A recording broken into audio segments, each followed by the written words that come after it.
There is a river that built civilizations. Most people know the story it tells in the north. The pyramids, the pharaohs, the gods of gold and stone. But the Nile does not begin in Egypt. It does not belong to Egypt. Long before the first pharaoh raised a scepter, long before the first hieroglyph was scratched into limestone, the Nile flowed south, deeper into the African continent, through a land of extraordinary beauty, extraordinary danger, and extraordinary people.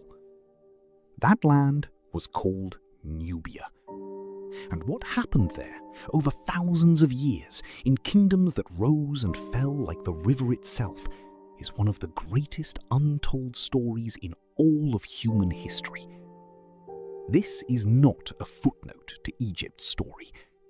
This is a story all its own.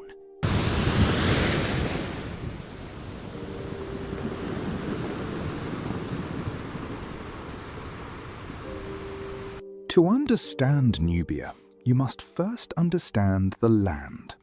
Nubia occupies the northeastern corner of Africa, today straddling the border between southern Egypt and northern Sudan.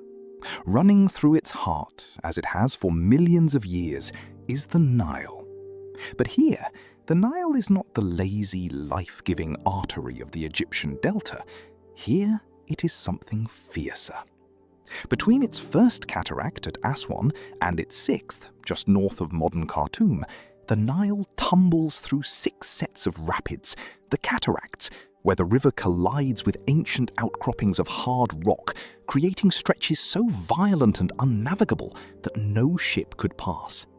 These were not merely geological features, they were walls, natural fortifications that divided the world of the north from the world of the south, protecting Nubia from easy invasion and creating the conditions for a civilization to develop in relative isolation on its own terms. The Egyptians oriented themselves by the Nile's flow. Its source in the south they called upper, the delta in the north they called lower. Nubia follows the same logic. Lower Nubia lies in the north. Upper Nubia, deeper into the continent, is the true heartland. It was there, in Upper Nubia, that Nubia's greatest kingdoms would be born. The ancient Egyptians had a name for this land. They called it Tar Seti, the land of the bow. It was not a term of affection, it was a term of fear. The Nubians were the finest archers in the ancient world. Their skill with a bow was so legendary, so consistent across thousands of years of recorded history, that every great empire that ever encountered them, Egyptian, Assyrian, Roman, took note of it with something close to dread. But archery was only one of their gifts. Nubia has been occupied since the earliest periods of human history.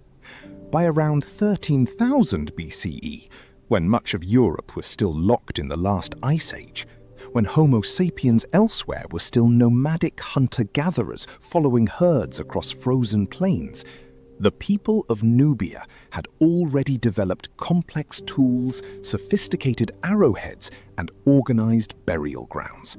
They were not wanderers.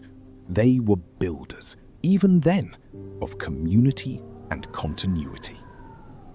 By 5000 BCE, the transformation accelerates dramatically. The people of Nubia begin transitioning into settled agricultural life.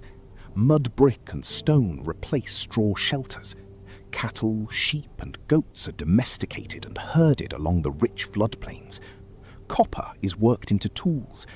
Gold, Nubia has gold in extraordinary abundance, is fashioned into jewelry of startling beauty. That gold, it will define everything. The ancient Egyptian word for gold was nub. Many historians believe the very name Nubia derives from it. This land was, in the Egyptian imagination, quite literally the place where gold comes from. And for 3,000 years, that fact would make Nubia one of the most coveted territories on Earth, and its people some of the most fiercely defended.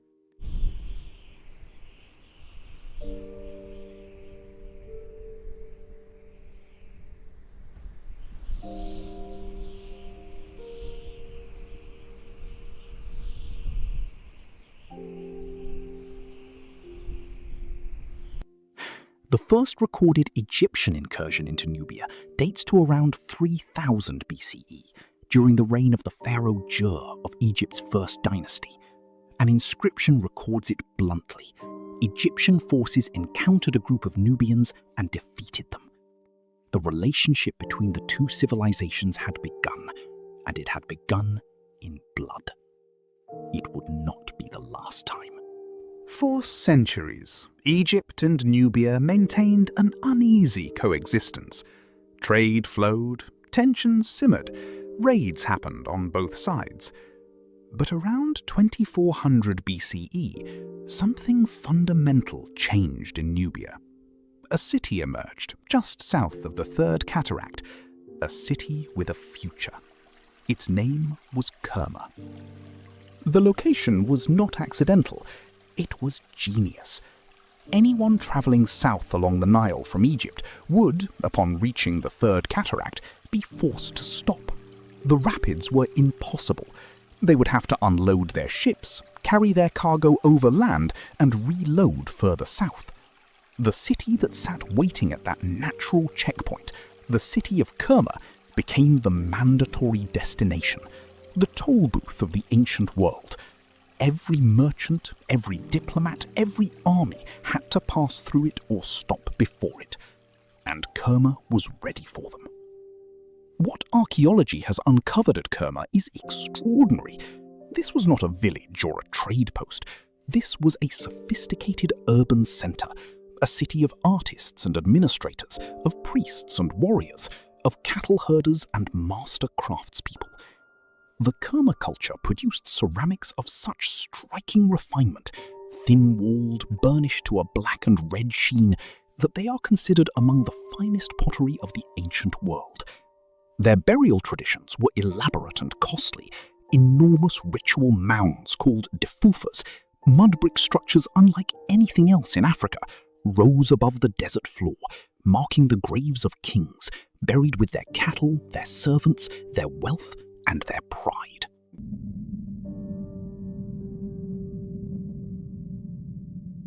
By around 1850 BCE, Kerma was no longer merely a trade hub.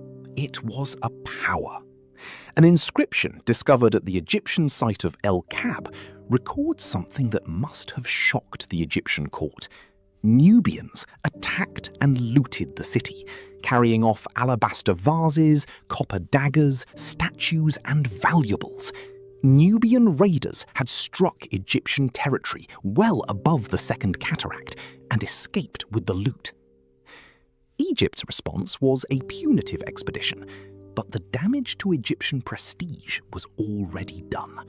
A Nubian kingdom had declared, in the clearest possible terms, that it was not afraid. The Egyptians responded the only way they knew how. They built fortresses. A string of massive stone garrisons arose between the Second and Third Cataracts, walls and watchtowers and garrison towns designed to hold the Kushite power at bay.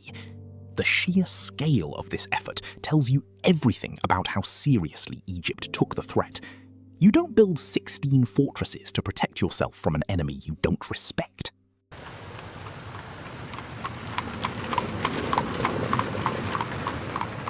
But Egypt was about to be consumed by its own crisis. From the northeast, a people called the Hyksos, Asiatic nomads whose origins are still debated, had swept into the Nile Delta and established their own dynasty over Lower Egypt. The pharaoh was diminished, the land fractured, and the kings of Kerma saw their opportunity. Correspondence discovered by archaeologists reveals that the Hyksos actually attempted to reach Kerma to propose a formal alliance against what remained of independent Egypt. If Egypt's southern enemies and northern enemies could coordinate, the kingdom would be crushed between them. They never managed it. An Egyptian prince named Kamosi intercepted the communication and attacked north and south simultaneously, but died before he could finish the work. His brother, Amosi I, completed it. He drove the Hyksos out of Egypt entirely, founding the 18th dynasty. Then he turned south. And the calculation that had governed Egyptian policy for centuries, the idea that a stable, commercially viable Nubia was better than a conquered one, was abandoned. Egypt was now an empire in the making, and empires require resources. Nubia had gold. Nubia had ivory. Nubia had ebony and cattle and people who could be soldiers and workers. For nearly 90 years, Egypt and the Kingdom of Kerma fought. Campaign after campaign, pharaoh after pharaoh. The Nubians did not surrender easily. They were fierce, familiar with their own terrain, and fighting for their homes. But by 1460 BCE, it was over.